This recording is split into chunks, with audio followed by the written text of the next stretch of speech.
Pagbabago, ma'am. Emosyon mo. Sobrang laki po ng pagbabago na kung dati ganito yung bukol ko, hindi ko man siya makita na ano, pero ramdam ko kasi ako 'to, eh, sa akin, Oo. sa sarili ko 'to, eh.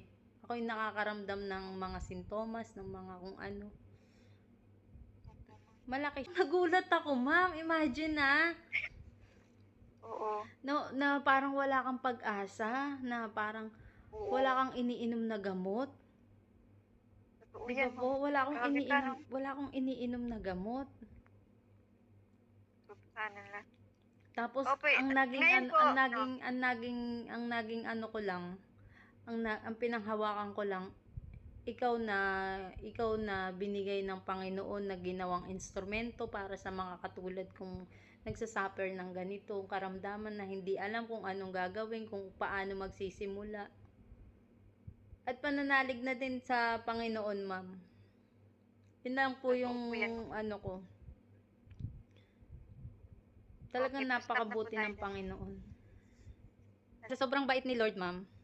Sobrang bait niya. Hindi siya napagod, hindi siya nagsawa na kahit na ikaw sukong-suko na. Sukong-suko ka na sa buhay mo, sa nararamdaman mo na hindi mo alam yung gagawin mo, 'di ba? Na katulad ko na hindi lumalabas, walang iniinom na gamot, naniwala sa iyo, ma'am. Naniwala sa ibinibigay mong payo, More aral. naniwala sa iyo at lalo sa Panginoon. Napakabuti ng Panginoon, ma'am.